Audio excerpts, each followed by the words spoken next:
Hello and welcome to a celebration of episode 10 of the Auto Media Group weekly wrap. We made it. No one's gotten rid of us yet. And to be honest, I was on a bit of a trip down to Wellington this last week, and I learned that some people in high places watch the wrap. They complained we spoke too much about used cars, but then the used car guys will probably say we complain too much about new cars, so we can't win. But anyway. About even, right? Sorry, what was that? About even. Yeah, well, I think so. Or maybe we should just stop complaining entirely. Yeah, something like that. It'd be no fun not to watch it then. So in the middle there is my digital editor from AutoTalk and various other websites, Matthew Hansen, and on the far right or left or whatever, I still can never understand this whole screen thing, is used car extraordinaire, tornado chaser, and a longtime friend of mine, Graham McDonald. Thank you for joining us. Good now morning. we're gonna start with a boat this morning. Absolutely unrelated to cars, but a bit of fun. Well, it is related to a car. So just so people understand what I was up to this week, I got to get into Wanaka to drive an electric hydrofoiling boat. What's the automotive tie-in? Well, it runs the battery from a BMW i3, 44.5 kilowatts. It can do a couple of hours on the water. It clips along at, I think, at max about 28, 29 knots, and it's a heck of a lot of fun. I am going to play you guys, if you'll allow me, a little 39-second cut down from a teaser that's already up on our EVs and Beyond magazine Facebook page. So have a quick look at this, and then we'll get on with the show proper.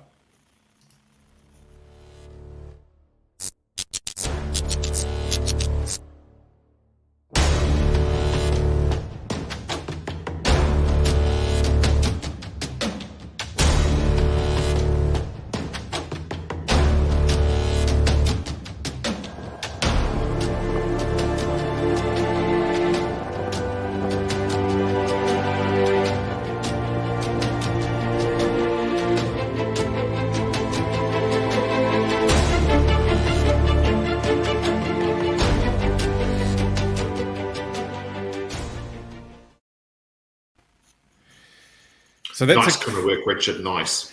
That's a crazy little piece of tech, and it's just cool to see that stuff from the automotive industry is kind of, we're leading in this EV space at the moment. It's starting to slide in other areas. The BMW battery and that, and if you look, Team New Zealand's built a hydrogen-powered hydrofoiling chase boat that all the teams are going to use next time, and that runs the system, the hydrogen system from what's Toyota? It's basically the hydrogen, the Toyota Mirai system. So it's cool to see some of this automotive tech going into other areas, and cool for me to get to take a day to go blast around in the water, eat a nice lunch, and if I get this order right, I was on a boat while flying, and filming a boat that was flying. It was a bit of a mind mess. Junkets, Richard, the Junkets. That wasn't that was not a junket. That was paid for out of Auto Media Group money. No junket involved. It was actually a very busy 3-day trip. I stopped in Wellington on the way back, caught up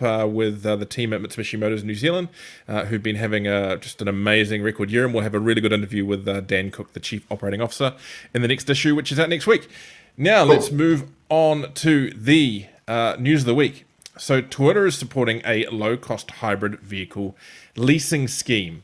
Toyota New Zealand has announced it has partnered with numerous other organisations, including the Akina Foundation, to debut a new low-cost hybrid vehicle leasing program called, and I apologise if I get this wrong, Waka Aranui. The community program will see 20 families get the chance to lease a Toyota Corolla wagon hybrid for a set fee of $95 per week for a period of 3 years, with the cost of the lease covering warrant of fitness of registrations, insurance, servicing, repairs, and new tyres on an annual basis. Toyota's done a few of these community projects in the past. They after COVID, they put a whole pile of Toyota Highlanders out to small businesses.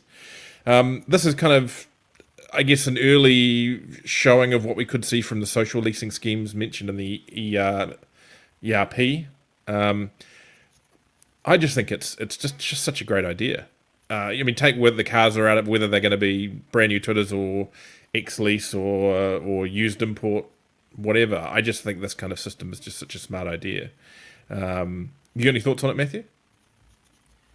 Well, I did sort of have to. Well, yeah. For a start, yeah, I think it is a great idea. I had a brief little look around to see, how much a lease plan generally does cost. I'm sure you guys will have a probably better idea of that than me, but I found I think it was Turner's were charging. I think the cheapest was $133 per week. So it is a genuinely cheap deal. I imagine this is probably a newer vehicle than what you'd be getting from that deal as well. So.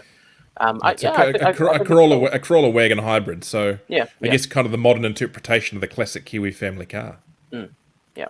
No, perfect vehicle for it as well. Very practical. Obviously, they're going to save a lot of money on fuel. Toyota quotes, I think it's a 30% reduced price on petrol, which is a pretty meaningful change for a lot of families. Graham, I'm sure you're itching to have a go at this one. Oh, I can maybe add something in there.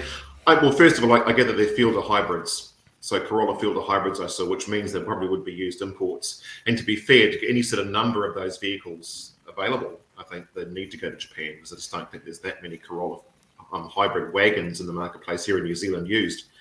So I think they are new Corolla hybrid wagons. Okay, all right. So a little weenie point in here is, who is funding this? So the Tyndall Foundation was the number one sourced name in the list of different groups. There was some private and there was some public funding, sort of putting it all together. I think the intention is, this is the kind of scheme they see being funded by the ERP, certainly, but I guess what they've done is they've sought some outside funding to basically get off the ground quicker. And I'm not sure if in the long run they really, if they work it right, whether they will need that much funding. I mean, if you're taking, brand new Toyota Corolla hybrids at a, relatively, at new, and you're putting them out there at, $400 a month. So it's not nothing. They're still going to have good value in the used market. I think I don't know how much the actual ultimate funding is going to need to be if they get this kind of scheme up and running.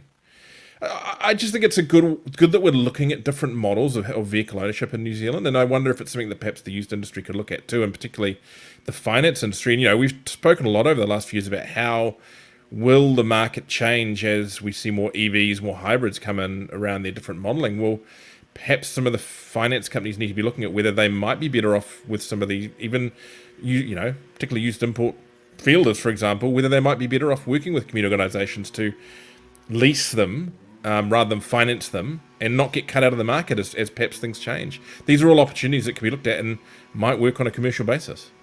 Yeah, I mean, you look back at America, for example, where leasing is far more the model than actual outright financing. We haven't really gone down that path so much in New Zealand, particularly in the used marketplace anyway. So my little voice of, what about, is more around the model itself, where the used industry, let's be honest, we are a bunch of capitalists. We're a bunch of independent capitalists. And I sometimes have a bit of an issue where I see chinks into the armour of what I would say is traditional market share being overtaken by either government or other institutions that are cutting out the traditional model of business. And maybe that's me being a bit of a stick in the mud, maybe I'm a little bit old school about how I view these things, but I do think there's a little bit of a cautionary tale for the industry before we go too rah-rah-rah about it. Let's face it, we are here for the industry, is who it actually benefits, and will there be some unintended consequences for what may be embattled car industry in general, independent car industry, being cut out of the loop of its traditional business models. Well, but I think that's also, that flips both ways. Again, this could be an opportunity. There's no reason why the industry couldn't be heavily into this. And I know and I think you may have had some involvement in it, Graham, back when car sharing and mixed changes of ownership were starting to come into play. Even VIA put some really serious effort into investigating the opportunities for the industry in that. And I think maybe this is a time that the used car industry, beyond Turner's had some involvement, perhaps should be looking at whether different models of ownership might be better for a broader range of people as we move forward. And heck, whether there might be some funding that various parts of the used industry could gather from that, as the new industry is no doubt going to work for over the next little bit, and good on them for doing it. I think it's a very valid. I'm not against it. I probably should say that I'm not against the idea. I just think we need to look at the angles, and possibly part of it's a sell job back to the industry to highlight the benefits. Because let's face it, if you're an independent trader right now, you can see your business model that might be, say, for example, in South Auckland, selling $10,000 to $15,000 cars. You might see your business model being overtaken by a couple of large players, the Turners, the others, that are literally stepping and taking over your marketplace on the basis perhaps of better access to funding models that you simply don't have available to you, and literally hoovering up your traditional customer base. And so, good, bad, or indifferent, all I'm saying is the industry needs to be aware of the unintended consequences and how it might better present it to those that could see themselves being left behind. I'd suggest that if someone from VIA is listening, that perhaps this was something that might need to be looked at a little bit. But hey, look, we're all positive on it. Now, another positive thing: Turners Automotive Group has confirmed it's recorded its best earnings result to date for the net financial year ending March 31st, 2022. Among its highlights for the 12-month period are a 15% rise in revenue to $342 million, a 16% rise in net profit after tax to $31.3 million, and a 29% rise in underlying net profit before tax to $44.1 million. That's all confusing. They had a really good year. I guess the year before was COVID, but that's still a darn good result. I guess for those that can do it, there's definitely money clearly to be made in the used car market at the moment, but they're also really big into their warranties and finance product through Autosure, Turners Finance, a few others. Go them, I guess. Is there much to be said on that one? Well done. What are you going to say, Richard? It's the industry is not all doom and gloom. And we've got to embrace that sometimes. It is. Things are good at times, and not for everyone at all times. And yeah, go Turners. And again, here's, you get me on the show sometimes to have my 10 cents worth that you may not necessarily want to hear. But again, I think we're seeing a bit of a squeeze on the traditional marketplace with the likes of the Turners and the really big operations, perhaps trying to squeeze out the smaller part of the marketplace. And again, is that good? Is that bad? Is that just market forces at work? But that growth has come at the expense perhaps of some of the smaller independents that are finding it a bit of a struggle to get against that marketing machine. Let's face it, when you pour that much money into a marketing machine, you're going to get good results out of it. And well done for them too. This is not a gripe against Turners, but we should reflect that it's not as if we're necessarily making more market. We're just squeezing some of the traditional channels out perhaps and making it a bit harder, particularly the independents. And I'm an independent, so I get to say that.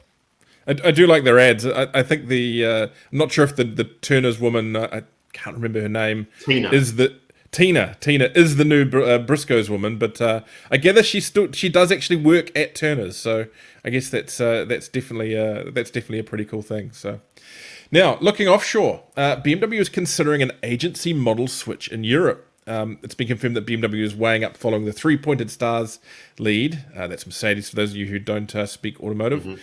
Speaking to Automotive News Europe, BMW Group sales and marketing boss Peter Nyoda said that BMW and Mini should shift the model, with discussions between the brand and its European dealers already in full swing. The move follows Mercedes doubling down on its agency model, confirming this week plans to reduce its dealership count in Germany by 20% and its global dealership count by 10%. Now, of course, New Zealand is one of the countries that really kind of pioneered the modern agency model, first with Honda and now with Toyota, and it's spreading. Are we worried we might see a bit of a fight over this, like we've seen between Mercedes-Benz Australia and its dealers over there? That's got really nasty, actually. And I guess here's how I view it anyway. And for Matthew for a second, sorry. I think for the dealerships that are involved in combating an agency model, if you like, they're actually, technically speaking, forbidden at talking about it. If you're a Toyota dealer in New Zealand, for example, you're not happy with the agency model they're currently under, you can't talk about it. First rule of Fight Club, don't talk about Fight Club.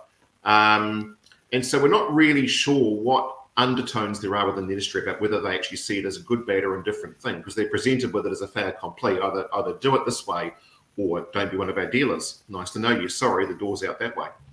And I think the battle that's going on right now in Australia with Mercedes-Benz is the prequel, is the sort of the prelude, if you like, to once it's entrenched, it's too late. You can't go back, and you can't talk about it either. So I'd be interested to know what the thinking of dealers that are involved in agency models here in New Zealand actually is, what they would really like to tell you versus what they publicly tell you. I think, like all things, if you've got a really successful business and you can really run with it and really make it work, you're going to be successful. But I think for quite a few, they may be still grappling with that model of change. And for some areas, it'll work better than others. And Mercedes-Benz are finding that out in Australia. Mm-hmm. Do we know where we're at with that case in Australia, Matthew? Are you up on that, or? There were a few bits and pieces earlier this week. I think it's still ongoing, but the amount that they're pursuing runs into the hundreds of millions. It's going to be nasty. Yeah. Well, yeah, I guess they saw what happened with Holden, and they're a bit. They're like, "Where's our check?" Yeah. The benefit of BMW going towards this is that they have Mini, and going by what's being reported, Mini's going to likely adopt it first, and they'll use Mini as a bit of a test bed to see, hey, whether this is working or not, whether it's not working before going to BMW. So I think that'll be it gives them a bit of an advantage over a lot of other brands that are probably looking at trying to do the same thing. Mm-hmm. Now, closer to home, vehicle spending is expected to slow. The vehicle retail industry is unlikely to escape the impact of rising mortgage rates, a result of moves to slow New Zealand's busy economy and resulting inflation. But it could also provide opportunities for dealers to increase their share of the finance market, according to some experts, adding a positive flip side to otherwise negative news. Now, this comes from a story I actually wrote for the last AutoTalk magazine, which you can still go and download. Talking around the industry, we've got this ongoing battle, and look, I've been reporting on the motor industry for 20 odd years now, and pretty much every month there's some story pops up or someone comments about dealers, competing against bank finance for customers that walk across the line. And of course, once the mortgage rates start to rise, people become a heck of a lot more reluctant to go and crack into that to buy a car, but at the same time they also feel less wealthy. But in regards to that, I guess it makes, Graham, would you suggest it can be easier once the interest rates of the mortgage go up to sell someone finance at the dealership level, and of course get the accompanying little taste of profit that goes with that? Yeah, maybe. I don't know how many people actually go out there and do a direct comparison across the board with their banks or not these days. By and large, for not all people, of course, but finance customers generally arrive with a preconceived idea they're going to obtain finance from you. It's more of a rarity to find them that have come pre-armed with all the rates from their bank and all the rates from every other service. If you think back 10 years ago, it was all about debt consolidation. Everyone was talking about DebtCon, and you'd finance a vehicle within 15 minutes that you get a call from some other finance organisation doing debt consolidation, and your finance contract was effectively washed off the table. These days, banks haven't been a huge threat because people are a bit more savvy now, I think, than they were 10 years ago about what putting a cost of a car into your mortgage actually costs. And if you're a good F&I manager or a good business manager in the dealership, the very first thing is you pull out the calculator and you say, okay, Mr. Smith, let's work out what that sort of 2.5% on your mortgage at 20 years actually is costing you. And it doesn't take long for people to work that out. So I don't think there's been such a huge encroachment. Will this give dealers a bit more power when it comes to purchasing money from the wholesalers like the UDCs and the Heartlands and the MTFs and the Oxfords? Maybe. But we've always worked in that space, and there'll always be a way to work in that space, because despite what people sometimes think, people arrive on dealerships looking to purchase and looking to finance in a one-stop shop, and they want to do the whole thing together. And that's always been one of the beauties of the retail model, is you offer a one-stop shop for people that need that one-stop shop approach. Yeah. Matthew, I know you're kind of in the hunt for a house at the moment. You're panicking a little bit about these interest rates. Does it mean the Type R might have to go? The Type R is never going, Richard. It's getting screwed to the ground. It will not leave. We had a chat with. I guess the thing with housing on the flip side is the houses are starting to come down in price. We actually just had a chat to our mortgage broker just last night, and he was sort of. He barely really talked about the OCR thing, but I guess he probably wouldn't want to. But he was talking about house prices coming down and that sort of thing, which is helping people, who are trying to spend. I think it's going to be an interesting time for all these different lines going in different directions. Right, I think we have kind of covered everything off today. Let's wrap that one up. Now, if you are going to AADA, please drop me a line. Either chuck it in a comment or email me, richard@automediagroup.co.nz. We are having a bit of a shindig there with whichever Kiwi dealers want to turn up. Myself and Todd Fuller from AutoTalk Edge. We're going to buy you a beer on Wednesday night, but you need to get in touch and let us know. Might be more than one beer, it'd be great to catch up with people over there. Interestingly, we've had a bit of renewed interest from the trade this week around discussion of used cars going into Australia. People who couldn't, but apparently people can't get over because you can't get a flight at all. So ask if me you how. want Yeah, exactly. Yes. I paid $1,800 to fly to Sydney last week. Yeah, apparently even the loophole going through Fiji is kind of getting a bit troublesome now. So luckily I booked early, but come over. Keep an eye on our social media next week, because I will do a few little live things and a bit of video and some content from AADA. We will be doing this podcast here live from AADA. Well, I will be. You guys will be stuck. Yeah, you guys will be sitting back in Auckland. Provided I can remain COVID-free for the next few days, we will talk to you from Australia next week. Thanks again, Matthew Hansen and Graham McDonald, for joining us. Don't forget, like and subscribe, all that kind of stuff, and we'll see you next week. Happy trading in the weekend.